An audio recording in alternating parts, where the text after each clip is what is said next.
యుద్ధం స్టార్ట్ అవ్వబోతుంది March 16th దేనికి ఆర్ఆర్బి ఎన్టీపీసీకి మార్చ్ 16th నుంచి మార్చ్ 27th వరకు ఆర్ఆర్బి ఎన్టీపీసీ ఎగ్జామ్ జరుగుతుంది. ఇందులో మనకి ఎగ్జామ్లో 100 మార్క్స్ క్వశ్చన్స్ వస్తాయి. ఈ 100 మార్క్స్లో మీకు 40 మార్క్స్ వచ్చేసరికి జీకే నుంచి వస్తాయి అండ్ 30 మార్క్స్ వచ్చేసరికి reasoning and another 30 comes from arithmetic.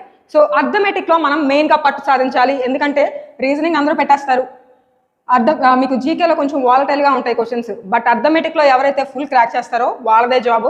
ఇప్పుడు మనం అర్థమెటిక్లో కొన్ని ఇంపార్టెంట్ క్వశ్చన్స్ తీసుకొని వాటిని షార్ట్ కట్ ట్రిక్స్లో డిస్కస్ చేద్దాం.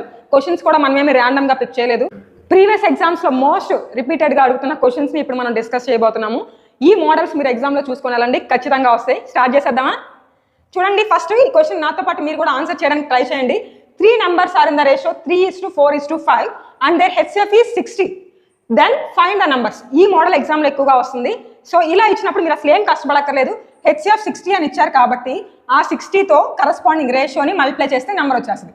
60 × 3, 60 × 4 and 60 × 5 gives you our answer. So 60 × 3 అంతా 180నే కదా, సో 180తో స్టార్ట్ అయ్యే ఆప్షన్ బి కాబట్టి అదే మన ఆన్సర్. ఓకేనా? 180తో 2 స్టార్ట్ అయితే సెకండ్ వన్ 4 × 60 240. సో అలా చెక్ చేసుకుంటూ వెళ్ళాలి. మీరు మొత్తం ఆన్సర్ తెప్పించాలి అని మటుకి చేసి టైం వేస్ట్ చేయబాకండి. నెక్స్ట్ క్వశ్చన్కి వెళ్ళిపోతాం. చూడండి, find the number of prime factors in this expression. So ఇక్కడ ఒక ఎక్స్ప్రెషన్ ఉంది, దీనిలో ప్రైమ్ ఫ్యాక్టర్స్ ఎన్ని ఉన్నాయని అడుగుతున్నారు.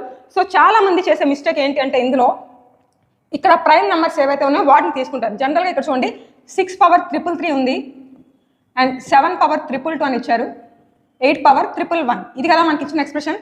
సో ఇక్కడ మనం ఏం చేయాలంటే వీటిని ప్రైమ్ నెంబర్స్లోకి ఎస్టాబ్లిష్ చేయాలి. ఆల్రెడీ 7 మనకి ప్రైమ్ నెంబర్లోనే ఉంది, దాంతో ప్రాబ్లం ఏం లేదు. ఇక్కడ వచ్చిన తేడా ఏంటి అంటే 6, 8 అవి రెండింటిని కూడా మనం ప్రైమ్ ఫ్యాక్టర్స్లోకి మార్చుకోవాలి. సో 6ని నేను 2 × 3గా రాసుకుంటా, రాయచ్చా లేదా? అలానే 8ని కూడా 2 క్యూబ్గా రాసుకుంటా, ఎందుకంటే 2 అనేది ప్రైమ్ నెంబర్ కదా. ఇప్పుడు 8ని మనం 4 × 2గా రాయకూడదు, ఎందుకంటే 4 is not a prime number. So 8ని కూడా మనం ప్రైమ్ నెంబర్ కింద 2 క్యూబ్ కింద రాసుకోవాలి. ఇప్పుడు పవర్స్ ఏమన్నాయో చూసుకోండి. ఓకేనా? ప్రైమ్ నెంబర్ ఇక్కడ మీరు పవర్స్ అబ్జర్వ్ చేయండి. 2 పవర్ 333 వస్తుంది, 2 పవర్ 333 ఇంటూ 3 పవర్ 333. ఓకేనా? సో అలానే ఇక్కడ 7తో ప్రాబ్లం లేదు, దాన్ని యాస్టీజ్గా రాసేస్తున్నాం, ఎందుకంటే 7 ప్రైమ్ నెంబరే కాబట్టి. అండ్ ఇక్కడ చూడండి, ఈ 8ని మనం 2 క్యూబ్గా రాసాము, హోల్ పవర్ 111 ఉంది కదా. సో అది మొత్తం మల్టిప్లై అయ్యి 3 × 111 ఏమైంది 333 అవుతుంది. ఇక్కడ 2s అనేవి 2 ఉన్నాయి చూసారా, దాన్ని మనం యాడ్ చేసుకోవడమే. బేసెస్ ఈక్వల్ అన్నప్పుడు పవర్స్ని కూడా యాడ్ చేసుకుంటాం. So 2 power 666, 3 power 333 and 7 power 222. ఇప్పుడు ఆన్సర్ చాలా మంది ఏం చేస్తారు తెలుసా, అంటే 2, 3, 7 ఇవి ప్రైమ్ నెంబర్స్ కదా, అలా వెళ్తారు. మీరు అలా వెళ్ళకూడదు, పవర్స్ని కన్సిడర్ చేసుకోవాలి, పవర్స్ని బేస్ చేసుకొని వెళ్ళాలి. ఇక్కడ ఉన్న ప్రైమ్ నెంబర్స్ ఏవైతే ఉన్నాయో వాటి పవర్స్ని యాడ్ చేసుకుంటే మన ఆన్సర్ వస్తుంది. సో ఇక్కడ 666 + 333 గివ్స్ యూ 999 అండ్ 999 + 222 ఎలా చేస్తారు? మీరు ఎప్పుడైనా సరే ఇలా 999 222 ఇలా వేసి మటుకి చేయబాకండి. ఇక్కడ ఉన్న 222లో 1 నేను 111కి ఇచ్చేస్తాను, అప్పుడు 1000 అయింది, ఇంకా 221 ఉండిద్ది. సో 1000 + 221 ఎంత? 1221 అంతేనే కదా, 1221 is our answer. Next one చూద్దాం. చూడండి, the average weight of 20 girls increases by 2 kg when a new girl comes in place of one of them weighing 40 kg. What will be the weight of the new girl? Question meaning ముందు మనం బాగా అర్థం చేసుకోవాలి, ఇక్కడ time అయితే అసలు waste చేయకూడదు. So యాక్చువల్గా ఒక 20 girls ఉన్నారు. ఆ 20 girls ఏం చేస్తున్నారంటే ఇందులో ఒక అమ్మాయి బయటకు వచ్చేస్తుంది. ఆ అమ్మాయి వెయిట్ ఎంత అంటే 40 kg. ఓకేనా? అయితే ఒక అమ్మాయి బయటకు వచ్చేసింది, కానీ ఆ అమ్మాయిని రీప్లేస్ చేస్తే ఇంకో అమ్మాయి లోపలికి వచ్చింది. ఓకేనా? ఆ అమ్మాయి వల్ల యావరేజ్ మారిపోతుంది, ఎంత 2 kg పెరుగుతుంది అనమాట. అర్థమైందా? సో అలా 20 girlsకి మనం వేస్తాం కాబట్టి 20 × 2 ఎంత? 40. సో టోటల్గా ఇప్పుడు న్యూగా వచ్చిన 40 kg అమ్మాయి వెళ్ళిపోయింది, 80 kg అమ్మాయి లోపలికి వచ్చింది. అవర్ ఆన్సర్ ఏంటి అంటే ఆప్షన్ ఏ. సో ఈ విధంగా మీరు చేయాలి. ఇన్ కేస్ వాళ్ళు డిక్రీజెస్ బై అన్నప్పుడు మీరు మైనస్ చేయాల్సి వస్తుంది. సో అక్కడ చూసుకోవాలి, ఇక్కడ తక్కువ కేజీ ఒక స్లిమ్ గర్ల్ వెళ్ళిపోయింది, ఫ్యాట్ గర్ల్ లోపలికి వచ్చింది. ఓకేనా? ఈ విధంగా మనకి యావరేజ్ పెరిగింది. ఒకవేళ ఫ్యాట్ గర్ల్ బయటకు వెళ్ళిపోయి లీన్ గర్ల్ లోపలికి వచ్చింది అనుకోండి, అప్పుడు యావరేజ్ తగ్గిద్ది. ఆ విధంగా మీరు ట్రై చేయాలి. Next, if an article is sold at a gain of 6% instead of a loss of 6%, okay, the seller gets ₹6 more. What is the cost price of the article? Question meaning మీరు బాగా అర్థం చేసుకోవాలి. ఒక article ఉంది, ఓకేనా, ఒక బొమ్మ కొన్నాం. ఆ బొమ్మ మనం చూడండి 6%, ఇక్కడ gain of 6% instead of loss of 6% అంటున్నారు. అంటే దాని మీనింగ్ అర్థమైంది కదా. ఇన్ కేస్ నేను 6% గెయిన్కి అమ్మాను అనుకోండి ఈ బొమ్మని మీకు, సో అప్పుడు మనం జనరల్గా పర్సంటేజ్లో 100% తీసుకొని చేస్తాం. ఇక్కడ 6% గెయిన్ అంటున్నాం కాబట్టి మనం 106% ఆఫ్ దట్ ఆర్టికల్. సో 106% అంటే బై 100 వేసేసుకుంటాము. ఆ ఆర్టికల్ కాస్ట్ ఎంతో నాకు తెలియదు, నేను X అనుకుంటున్నాను. ఓకేనా? ఇంకొకటి చూడండి, 6% లాస్ అంటున్నాం. లాస్ అంటే ఇక్కడ 100%లో 60 94 కదా, 94/100 ఇంటూ ఎక్స్. ఓకేనా? సో దాని రిజల్టెంట్ ఏమొస్తుందంటే తేడా ఎంత వస్తుందంటే 6 రూపాయలు తేడా వస్తుంది. ఓకేనా? అందుకనే ఈక్వల్ టు 6 వేస్తున్నాం. ఓకేనా? సో ఇప్పుడు మీరు దీన్ని క్యాలిక్యులేట్ చేయండి. బై 100 ఆల్రెడీ ఉంది. ఈ 106లో నుంచి 94 తీసేయండి, మీకు 12 వస్తుంది. అవునా కాదా? సో 12x ఈక్వల్ టు ఈ 100 నాకు పంపించేస్తున్నాను, అప్పుడు 600 అవుతుంది. ఎక్స్ ఇక్కడ చూడండి 12 టేబుల్లో ఇది 50 టైమ్స్ క్యాన్సిల్ అయింది. సో ఇప్పుడు మనకి cost price of the article ఏమవుతుంది? 50 రూపీస్. ఓకే, ఫాలో అవుతున్నారా? Next, if 1/3 of tank holds 90 liters of water, then 3/5 of the tank holds how much water? Meaning అర్థమవుతుందా? సో ఒక ట్యాంక్ ఉంది, ఆ ట్యాంక్ కెపాసిటీ ఎంతో ఇవ్వలేదు, మనం ఫైండ్ అవుట్ చేయాలి. ఆల్రెడీ ఫస్ట్ వాళ్ళు ఒక పాయింట్ ఇచ్చారు, దీన్ని బట్టి మనకి ట్యాంక్ కెపాసిటీ వస్తుంది. చూడండి 1/3 of a tank. So tank capacity అనేది మనం ఫుల్గా 1 పార్ట్ కింద తీసుకుంటే అందులో 1/3 అనేది 1/3 of the tank, 1/3 of tank capacity టీ అనుకుంటున్నాను. అది ఎంత అంటే 90 లీటర్స్ని హోల్డ్ చేసింది అనమాట, 90 లీటర్స్. ఓకేనా? సో ఇప్పుడు ఫుల్ ట్యాంక్ కెపాసిటీ ఏమవుతుంది? 3 అని పంపించేస్తే 270 లీటర్స్. ఓకేనా? సో ట్యాంక్ కెపాసిటీ మనకి 270 అని వచ్చింది, వాళ్ళు ట్యాంక్ కెపాసిటీ అడగలేదు. 3/5 of the tank holds how much water? So ఇక్కడ ఇక్కడ చూడండి, దీనికి యాక్చువల్ ట్యాంక్ కెపాసిటీ 270 కాబట్టి దానికి 3/5 తీసుకుంటే సరిపోద్ది. 3/5 ఎంత వాటర్ కెపాసిటీని తీసుకునేది? 5 టేబుల్ ఇక్కడ చూడండి, 5 5s 25 అండ్ 2 ఉంటుంది, 5 4s 54 3s హౌ మచ్? చూడండి దీన్ని కూడా మీరు స్ప్లిట్ చేసుకొని రాయాలి. 50 3s 150, 4 3s 12, 150 plus 12 gives you 162 liters. 162, option C is our answer. Next, in a park there are rabbits and pigeons in the ratio 4:9. So ఈ type of sums చాలా important, చూసుకొని వెళ్ళాల్సిందే. వీటిని మనం ఎలిగేషనల్ మిక్సర్స్ ఆ బేస్ కూడా చేయొచ్చు, బట్ ఇంకా ఈజీగా అలా చేయొచ్చు. చూడండి, in a park there are rabbits and pigeons in the ratio 4:9. If legs are counted, the total number of legs is 340. ఇక్కడ లెగ్స్ అంటే ఓన్లీ ర్యాబిట్ లెగ్స్ లేదంటే పీజియన్ లెగ్స్ అలా కాదు, కంప్లీట్ లెగ్స్ అనమాట. అంటే ఇప్పుడు ర్యాబిట్ అనేది తీసుకోండి, ర్యాబిట్కి మనకి ఎన్ని లెగ్స్ ఉంటాయి? చూడండి, ర్యాబిట్ ఈజ్ హ్యావింగ్ 4 legs. అవునా కాదా? అలానే పీజియన్ మీరు అబ్జర్వ్ చేస్తే, పీజియన్ అనేది ఒక బర్డ్, దానికి ఓన్లీ 2 legsే ఉంటాయి. సో ఈ కామన్ సెన్స్ మనకు ముందు తెలియాలి. అండ్ వాళ్ళు నెంబర్ ఇచ్చారు, దేర్ ఆర్ రేషియో ఇచ్చారు. చూడండి, there are rabbits and pigeons in the ratio 4:9. దీన్ని బేస్ చేసుకొని మనకి ర్యాబిట్స్ అనేది 4x అనుకోవాలి, అలానే పీజియన్స్ 9x అనుకోవాలి. ఓకేనా? సో నార్మల్ ప్రాసెస్ చెప్తున్నా ఎలా అవుతుందో చూడండి. ఇక్కడ వాళ్ళు లెగ్స్ కౌంట్ ఇచ్చారు కాబట్టి ర్యాబిట్ ఈజ్ హ్యావింగ్ 4 legs కాబట్టి 4 × 4x ప్లస్ పీజియన్కి 2 legs ఉంటాయి. 2 legs అంటే 2 × 9x is equal to how many legs? 340. Okay, so ఇప్పుడు 4 4 16x plus 18x 9 2 18x equal to 340. So ఇక్కడ చూడండి 16 plus 18 gives you 34. 34x equal to 340. So that we get x equal to 10. So ఇప్పుడు మనకు అడిగింది x value కాదు, find the number of rabbits. Rabbits ఎంత ఉన్నాయి అని. సో ర్యాబిట్స్ అంటే 4xే కదా, ఇదే కదా ర్యాబిట్, ఇదేమో పీజియన్. సో ఇక్కడ ర్యాబిట్ ఎన్ని ఉన్నాయి చూడండి, 4x. 4 × 10 is 40. ఓకేనా? బట్ మీరు ఎగ్జామ్లో ఇలాంటి యూజ్ చేయకూడదు, కొంచెం ట్రిక్స్ అనేవి యూజ్ చేసుకోవాలి. ఇక్కడ మనం ఇదంతా చేయాల్సిన నెసెసిటీ లేదు. ర్యాబిట్స్ పీజియన్స్ రేషియో 4:9 అన్నారు కాబట్టి మన ఆన్సర్ చూసుకోవాలి. నెంబర్ ఆఫ్ ర్యాబిట్స్ అంటే 4 మల్టిపుల్ కదా, 4 మల్టిపుల్ ఎక్కడ ఉందో చూసుకోండి. పాదు 4 టేబుల్లో పోయింది, అదే ఆన్సర్. ఓకేనా? సో ఈ విధంగా మీరు ట్రిక్స్ ఫాలో అవ్వాలి. ఇప్పుడు మన మ్యాథ్స్ లెజెండ్ కేకే సార్ వచ్చేస్తున్నారు, ట్రిక్స్ ఇంకా ఎక్స్క్లూజివ్గా జరుగుతాయి, ఫాలో అవ్వండి. Thank you ma'am. Hello guys, welcome to focus 40 academy RRB aspirants. So madam చెప్పినట్టు జీకే సెక్షన్లో క్వశ్చన్స్ కొంచెం ర్యాండమ్గా రావచ్చు, ఫుల్ స్కోర్ చేయలేము జీకే స్కోర్లో. బట్ మ్యాథ్స్లో మాత్రం ఫుల్ స్కోర్ చేయొచ్చు, ఎందుకంటే టాపిక్స్ అవే, చాప్టర్స్ అవే, మోడల్స్ కూడా అవే. ప్రీవియస్ పేపర్లో ఉన్న మోడల్స్ అన్ని మీరు గట్టిగా ప్రిపేర్ అయితే మీరు మ్యాథ్స్ అథమెటిక్లో కంప్లీట్ స్కోర్ చేయడం ఛాన్స్ ఉంది. Okay, so let us go into the next question. So mensuration topic నుంచి అడిగిన క్వశ్చన్ చూడండి. Height of the right circular cylinder is 3 times its radius.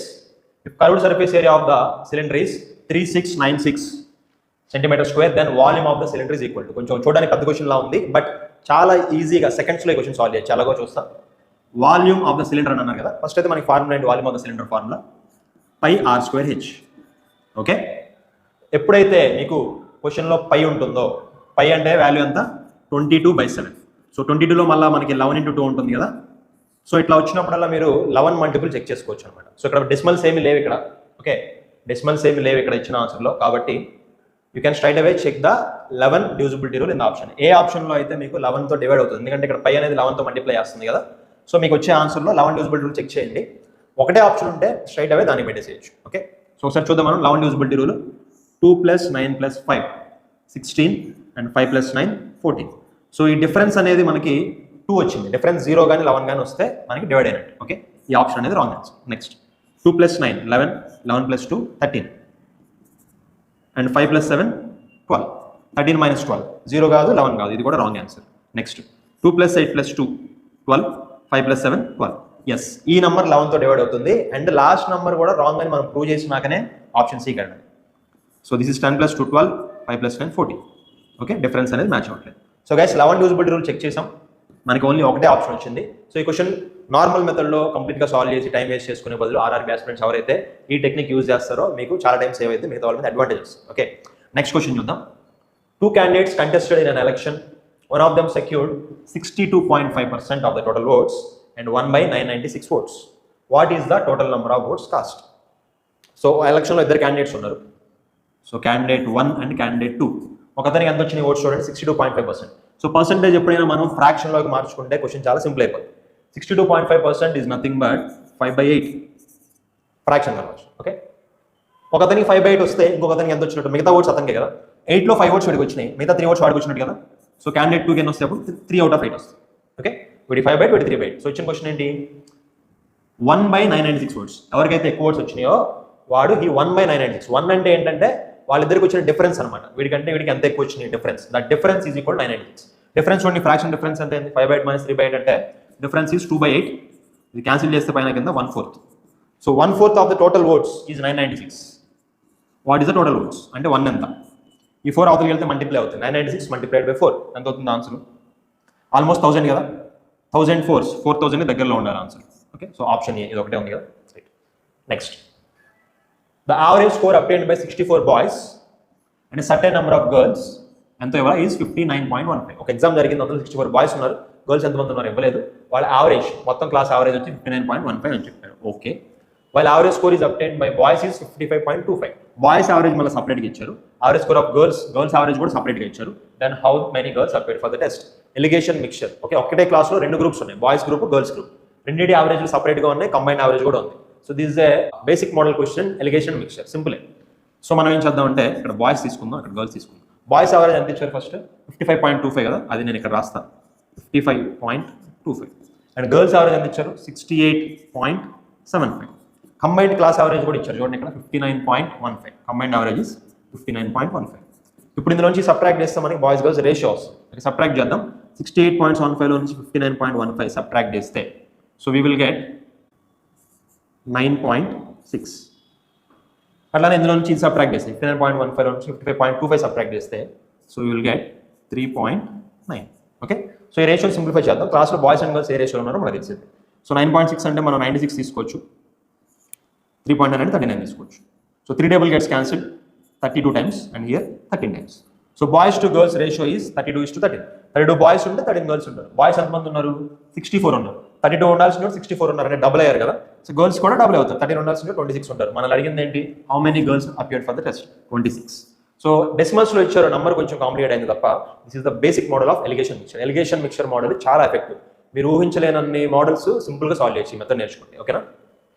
Next, in a circular race of 1500 meters, P and Q start from the same point and at the same time at speeds of 20 kmph and 35 kmph respectively. After what time will they meet for the first time on the track if they are running in the same direction? ఏం లేదు, ఒక circular track అయితే ఉంది.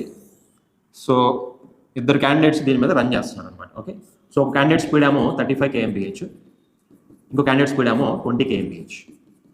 Same డైరెక్షన్లో start చేస్తున్నారు. అప్పుడు ఏమవుతుంది, relative speed అనేది ఈ రెండింటి మధ్య డిఫరెన్స్ అవుతుంది. ఒకటి 35తో వెళ్తున్నాడు, ఒకటి 20తోనే వెళ్తున్నాడు. ఓకేనా. మళ్ళీ ఎప్పుడు వీళ్ళు మీట్ అవుతారు అని అంటే ఇక్కడ ఇది రిలేటివ్ స్పీడ్కి సంబంధించిన కాన్సెప్ట్. సో రిలేటివ్ స్పీడ్లో ఏమవుతుందో చూడండి, వీడు 35 వీడు 20 సేమ్ డైరెక్షన్ కాబట్టి సబ్ట్రాక్ట్ చేయాలి. So relative speed is 15 km/h. అయితే వీళ్ళిద్దరూ మళ్ళీ మీట్ అవ్వాలంటే కవర్ చేయాల్సిన డిస్టెన్స్ అంతా, ఇద్దరు ఎక్కడ స్టార్ట్ అవుతున్నారు. సో మళ్ళీ కలుసుకోవాలంటే రిలేటివ్గా ఈ సర్కిల్ యొక్క సర్కంఫరెన్స్ని కవర్ చేయాలి. అంటే ఈ ట్రాక్ ఎంత లెంత్ ఉందో ఇద్దరు కలిసి రిలేటివ్గా అంత డిస్టెన్స్ కవర్ చేయాలి. సో డిస్టెన్స్ ఎంత ఉందో చూడండి, ఇక్కడ 1500 meters ఉంది రేస్ ట్రాక్. ఓకే, వీళ్ళు గంటలో వీళ్ళిద్దరి మధ్య 15 km డిస్టెన్స్ని కవర్ చేయగలుగుతారు. ఓకే, 50 km అంటే మీటర్స్లో మార్చుకుందాం, 15,000 meters per hour. గంటకి వీళ్ళు ఇంత డిస్టెన్స్ని కవర్ అప్ చేయగలుగుతారు. 15,000 మీటర్లు. కానీ వీళ్ళు కవర్ చేయాల్సిన 15,000 మీటర్లు గంట, అంటే 60 minutes కదా ఇది. 15,000 మీటర్లు 60 minutes. అయితే 1,500 మీటర్లు, ఒక 0 తీసేయండి, ఇక్కడ 0 తీసేస్తే ఇక్కడ ఏమైంది, 1,500 మీటర్లు వాళ్ళిద్దరి మధ్య 6 minutesలో కవర్ అయ్యింది. 6 minutes. ఓకే 6 minutes అక్కడ ఉంది చూడండి, ఇక్కడ సెకండ్స్లో ఇచ్చారు కదా. 6 minutes అంటే 6 into 60 seconds, 360 seconds. క్వశ్చన్ చూడడానికి కొంచెం లెందీగా ఉంది, బట్ అక్కడ మీరు కాన్ఫిడెన్స్ లూజ్ అవ్వకూడదు. కొంచెం అర్థం చేసుకోవడానికి ట్రై చేస్తే మీరు చాలా క్వశ్చన్స్ ఈజీగా సాల్వ్ చేయొచ్చు. సో మ్యాథ్స్లో ఇంపార్టెంట్ క్యాలిక్యులేట్ చేయడం కాదు, క్వశ్చన్ని అర్థం చేసుకోవడం. ఇది అర్థం చేసుకున్న వాళ్ళు సక్సెస్ అవుతారు. Okay, see the next question. Speed of a boat in still water is 13 kmph, speed of the stream is 4 kmph. Boat speed వచ్చి 13 kmph ఇచ్చారు, and speed of the stream అంటే వాటర్ కదిలే స్పీడ్ 4 kmph ఉంది. అంటే down stream అంటే కిందకి వెళ్ళేటప్పుడు ఏమైంది స్పీడ్ 13తో పాటు వాటర్ స్పీడ్ కూడా యాడ్ అయింది, 13 + 4 17 kmph అయింది. అండ్ అప్ స్ట్రీమ్లో పైకి వెళ్ళేటప్పుడు ఏమైందంటే ఈ 13కి 4 అడ్డం పడింది అనమాట. అప్ వెళ్ళేటప్పుడు వాటర్ రివర్స్లో కొట్టింది. 13 - 4 9 kmph. ఓకే, ఫస్ట్ అయితే మనకి క్లారిటీ వచ్చింది కాబట్టి ఇప్పుడు క్వశ్చన్ ఏంటి, how much more time will it take, ఎంత ఎక్స్ట్రా టైం పట్టింది to go up stream than going down stream distance of 68 km. 68 కిలోమీటర్లు వెళ్ళేటప్పుడు డౌన్ స్ట్రీమ్ కంటే అప్ స్ట్రీమ్లో ఎంత ఎక్కువసేపు పట్టింది అని అంటారు. So how much more time, ఎంత ఎక్కువసేపు అంటే ఏం లేదు, సింపుల్గా ఆ రెండు టైమ్స్కి డిఫరెన్స్ అడుగుతున్నారు. సో సింపుల్గా మనం ఇది ఎలా రాసుకోవచ్చు అంటే 68 కిలోమీటర్స్ని డౌన్లో వెళ్ళేటప్పుడు ఏమో /17 చేస్తాం, అదే 68ని అప్ స్ట్రీమ్లో వెళ్ళేటప్పుడు /9 చేస్తాం. ఈ రెండు టైమ్స్కి డిఫరెన్స్ ఎంత అని అడుగుతున్నారు. ఓకే, సో 17 మనకి సింపుల్గా 4 times క్యాన్సిల్ అయింది ఇందులో. మరి ఇందులో వచ్చాక 68/9 ఎంత, సో 9 goes 7 times 63, 5 ఉంది, సో డాట్ పెడతా.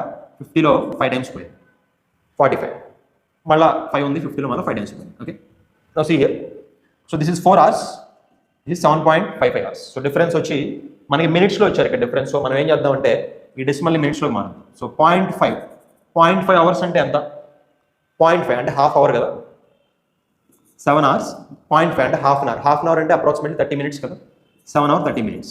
ఓకే, ఇంకొంచెం ఉంది, ఇంకో 0.5 ఉంది, ఇంకొంచెం ఎక్స్ట్రా వస్తుంది, మనం 7 hours 30 minutes అని అనుకుంది. So difference is 3 hours 30 minutes. 3 hours 30 minutes, this is the answer. Okay, 33 అంట. ఇంకో 3 minutes ఎక్స్ట్రా ఎందుకు వచ్చిందంటే మనం ఇక్కడ ఈ 0.05 వదిలేసాం కదా, అందుకు వచ్చింది difference. Okay guys, so this is about today's class. So ఈ మోడల్స్ అన్ని మీరు మళ్ళీ ప్రాక్టీస్ చేయండి. So this will be helping you a lot in the upcoming RRB NTPC exam. All the best.